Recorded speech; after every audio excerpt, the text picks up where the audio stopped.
All right, what is good, Combat BS fans? We are back with another episode of Combat BS. I'm your host, Brad Smiths, BS, and we're going to cut through all the BS that happened in the combat sports world this weekend. What a crazy card we had. UFC 322 Madison Square Garden, November 15th. Actually, my brother's wedding was the same night, so I was having to watch the fights on my phone. Crazy time. Unfortunate it landed on the same day, but it was a good night. Started the night Started the night, finished the night. The nightcap, Islam Makhachev takes out Jack Della Maddalena to win the welterweight title, something Khabib could never do. Becoming a two-division champion, he didn't trust himself enough. Islam takes the risk, moves up. I picked Jack Della Maddalena. I thought he could get it done by KO, and Islam's grappling just proved to be another level. I thought, but the way he defended against Bilal, I thought maybe Islam's a step ahead, like a Bilal, but even then, JDM will have some rounds on the feet. You'll have time. Hits heavier than every 55er. But no, it never happened. JDM just couldn't get it going. He just looked defeated and looked like he didn't want to be there. Relatively quickly into the fourth round, he was already like, "Yeah, I'm good." So crazy fight there.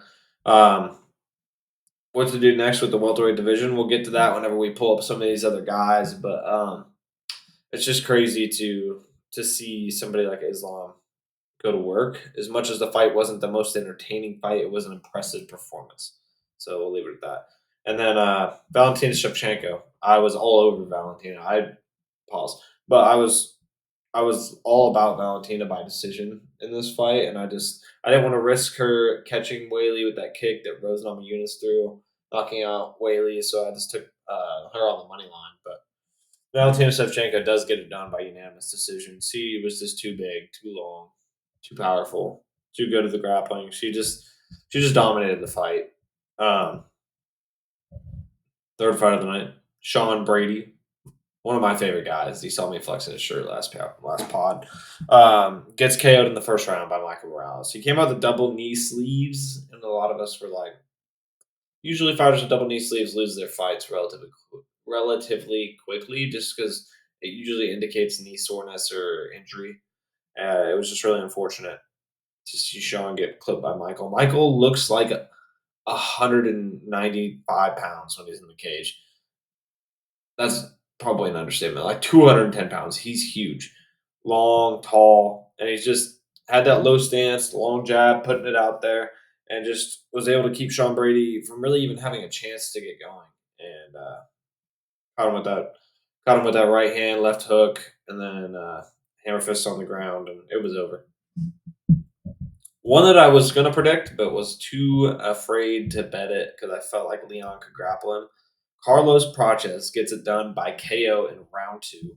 One of the craziest knockouts because Leon's in the middle of taking a back step to get away from that left hand. He got his right hand tucked right here, and that left hand just comes down the pipe and hits him right there, puts him to sleep. As he's jumping back, and his feet just come up more off the ground after the punch lands, and then he just falls flat, and he's out. Slips that punch right inside the guard. Beautiful from Praches. The first round, he's taking there's grappling, and he's against the cage like halfway on his back and eating little punches. He's just nonchalant, like, yeah, come on, bro, what are we doing? And yeah, he just kind of antagonized Leon that whole first round, like, this is boring. What are you doing? Blah blah blah. And it kind of worked. The striking in the second round, and then Carlos finds his rhythm and just lands the death shot like he tends to do. Yeah, makes him go to sleep dreaming, or maybe nightmares because Carlos Prates, a nightmare. Next fight, Benoit Saint Denis versus Benil Dariush. This is a fight that I hammered after seeing the weigh-ins. So like sometimes I'll change picks, not change my pick. Like I'm still going to tell you the picks I chose and where I ended up on the bankroll. But this is a bet that I hammered after seeing the weigh-ins because Benil Dariush on the scale looked drained as all get out. Like he looked exhausted, and he was 157.2 pounds. He was overweight, and I just didn't think there was much of a way that Benil Dariush would be able to withstand that heavy first round that Benoit brings to people usually. I mean, if you watch the fight with Rufi, he comes out with like a high kick and a body kick, and then just instantly gets it going, gets him to the ground. Like he's quick. Poirier fight, he was all over him the first round, gets caught in the second. Same with the fight against we looked at it last time. The can. No offense to him. The can that he fought in between Rufi and Poirier. Or no, Hanato Moicano and Dariush or and Rufi. That guy. I don't know his name. Prepelec? Yeah, I think it's like Kyle Prepelec or something like that. Um, he dominated him on the ground and the first round. So he's just a storm coming at you in the first round. And I just felt like Benny after that horrible weight cut, looking like shit, still taking the fight. I felt like it was getting quick. I didn't think 16 seconds quick. I'll put it that way, but I did see it Indian KO in the first 2 rounds, and yeah, I hammered it. Made some good money on that. Overall, on our bankroll, I'll update you on the bankroll that I told you guys that I was betting on when I had the last podcast, but I did end up positive because of this one. First fight of the final fight of the prelims: Bo Nickel, Rodolfo Vieira. I hammered Bo Nickel by decision. Well, that proved to be a mistake because Bo Nickel comes out in the third round and lands a nasty head kick knockout, puts him clean out, falls flat on the canvas. Bo's walking away as he hits the canvas. Bo's got his hands like his arms kind of outwardly stretched, like, "What do you guys want?" Gets up on the cage, flips the double birds to the crowd, and then just goes on to talk about how he's like, either like me, love me, or hate me. Pick one. Like, I'm tired of this shit. And understandably so. This sport is a what have you done for me lately type of sport, and you got to perform. So Bo gets all the props in the world for that KO. And then we had Roman Kopylov fighting Gregory Rodriguez. That one went to a unanimous decision. I thought Gregory Rodriguez could win by KO. I actually bet on the fight to end in KO as a side bet. That didn't happen. Aaron Blanchfield versus Tracy Cortez. I had Aaron Blanchfield by submission um, or decision, and she wins by sub. I had her on money line on our picks, but I also bet her a few different other ways. Malcolm Elmaker versus Ethan Ewing. Ethan Ewing, I saw that fight. Some of his highlights before whenever he got announced as a replacement from Malcolm, and he looked nasty. So I was not overly shocked, but I was definitely like impressed with his performance. He's a very, very tough fighter. He was eating some crazy shots from Malcolm, and he just wore down Malcolm. I don't know if the weight cut down to 135 hurt Malcolm whenever his opponent didn't have to cut that weight because they agreed to a featherweight fight. Excuse me. But that fight was crazy entertaining. Malcolm has a lot of heart and a good chin, and he can improve from this and learn from this and come back with a few good wins, and he'll be right back to where he was. I have no doubts. There's guys like Carlos, not that this is the same level of competition, but Carlos Praches loses to Ian Gary. People act like he's going to fall off a cliff. He comes back with 2 straight knockouts, and now he's close to the title conversation. Pat Sabatini beat Chepe Matascal by unanimous decision. Fatima Klein won by unanimous decision. Vysinger Susurkaev won by third round knockout. That made me sweat my pick of I had Vysinger to win inside the distance, so made me sweat on that. And Vyacheslav Barshev lost to Matthias Camilo by unanimous decision. So anyway, let's get to some of the talking points. 170, what a weight class right now. 170 is easily my favorite weight class, and it's probably been my favorite weight class for the past 8 or 9 months. I mean, if you just look at that, let's just take a peek at that weight class. Why not, right? Just share the entire screen real quick. Go to the UFC rankings. And this is not updated, so it's not going to have the guys in the right order just yet. But we got Islam Makhachev at number 1, Jack Della Maddalena. We're going to have Bilal Muhammad there. And then it'll be probably Michael Morales here. And then it might be Carlos Praches might jump Leon and Sean, because Sean will be trickling down. So Sean might be 5. And then we got Ian Gary in the mix. We got a bunch of other guys. But this weekend we have Ian Gary fighting Bilal Muhammad. So we'll see how that works out. But right now, it's crazy because Michael Morales knocks out Sean Brady. Carlos Praches knocks out Leon Edwards. And these guys it's moving season in the division. There's a lot of fresh matchups to make, and I think it's going to be tough to sell a lot of the title fights that they're wanting to make. Other than the only one that I really like right this second is Kamaru Usman, but that might be tough for a lot of the fans to get behind with all the excitement going on in the sport right now in this weight class with other fighters. I just don't see them giving Kamaru Usman 1-3 in his last four, who's going to be like 7 probably in the rankings, a title shot. So realistically, they might just have to wait. They could do the Taporia fight that they've been talking about doing. I don't know when that would be, but that's a very, very real possibility. When you have a division that's this stacked, you can match up a Shavkat with a Michael Morales, a Sean Brady with a JDM because they're both near the top of the division. Bilal and Ian have yet to fight. You can match up Carlos Praches and I don't know somebody up in here like Usman or something, just to like get a more definitive guy up there, somebody who you know is going to be a legit guy. Also, Bonfim and Buckley to sign a contract and fight like it's like first thing in January. It makes no sense that that fight doesn't happen. But as far as the big fights in this division, like it seems like I think Praches, I think Morales have both earned a title shot. But if you're not going to be able to give it to either one of them immediately, and you don't want to, maybe you want to build them up one more, then you can do the Taporia fight either at 55 or 70. I think it would have to be at like 70 or catch weight because Islam, I doubt is getting to 55 again. And yeah, you can just make a bunch of these guys fight, see who comes out on top. Shavkat says he's ready to go January, February, March, somewhere in there. So that would be a super entertaining fight too. I'm just I'm itching for some great fights in this weight class because literally 10 through 1 are entertaining. Not entertaining, but high level fighters. Because Bilal, no offense, not entertaining. Love Sean Brady's ability to grapple and ground and pound. Shavkat's entertaining. Leon's not. Kamaru is ish at this point in his career. Ian Gary is ish. Buckley is. Morales is. Carlos Praches is. Bonfim getting there.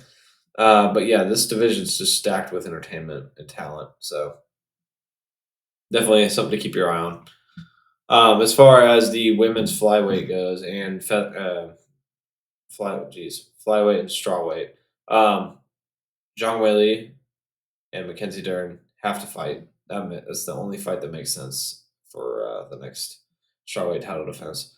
And then when it comes to flyweight, Natalia Silva, Valentina Shevchenko, that would be an incredible fight. The rest of these fighters have not earned a title shot. Same here. Maybe you could argue Tatiana deserves a second shot with how tough she hung in the Weili fight, but that fight was a blowout. So don't know if we need to be doing all that. Anyway, let's get back to it. I'm going to share the screen again. Sorry.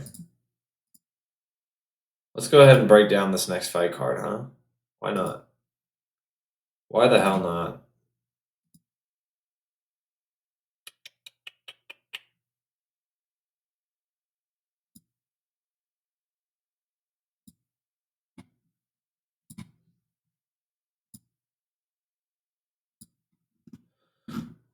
Let's check it out. I mean, this is a crazy amount of fights. I'm not super interested in most of these. I'm going to skip over a good amount of these. This fight's going to be fun to watch. Horiguchi versus Ulanbekov, but I'm not gonna pick a winner in that fight. Bogdangrad's a tough matchup for a newcomer from where's he from? Um, Paddy Pimble's camp. I don't know the name of it. Anyway, let's get up here to where I'm making picks. I think Shamil Gaziev has a great chance of winning this fight. Jack Hermanson, I need to see him at 170 before I bet on him. Alonzo Menifield, Ozdemir will be a fun fight. Ian Gary and Arman Sarukian, their fights are going to be super entertaining as well. I'm going to go with, by the way, if you don't know how it works, I get $50 per pay per view and $25 per fight night because I'm trying to join you guys. I'm trying to be one of the people. Start with a little bit of money, have a little bit of fun, bet on some winners, try to build the bankroll. So last week on CombatBS, we bet on Bison goes to Surkayev inside the distance.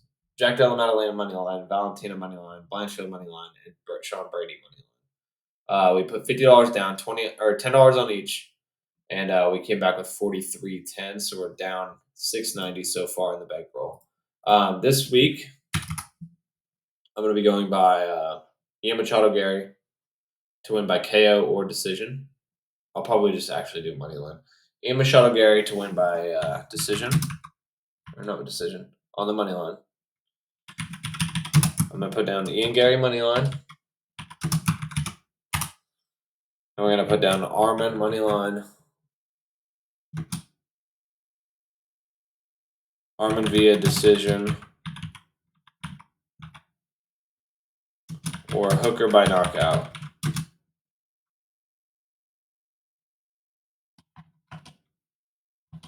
Actually, let me take a look at this card real quick. I think we're going to put $20 on Ian Gary money line.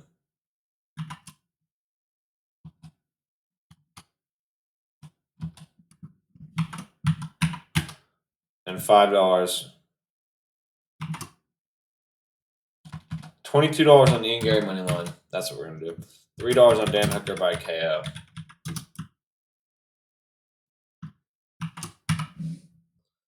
Because that one's going to be like plus 450, and that could get us a decent little chunk of change. I don't see it happening, but I am such a fan of Dan Hooker's fight style, the person he is, and I'm just all about it. So we're going to do that as our picks this week. And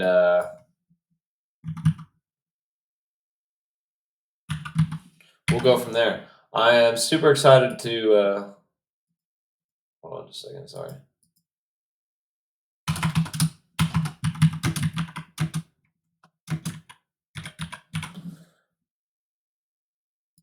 I apologize. I'm really excited to see Ian Gary if he can keep the footwork going. I think he took this fight as a 3-round fight on purpose because I think he knows that he can avoid wrestling with footwork for 3 rounds. 5 rounds he might get tired with the footwork, but for 3 rounds I think he can handle it just fine, and I think he'll put some pressure on Bilal and piece him up on the feet. I seen an interview from Bilal today saying that he is going to try to get a KO on the feet again. Didn't learn his lesson from the JDM fight.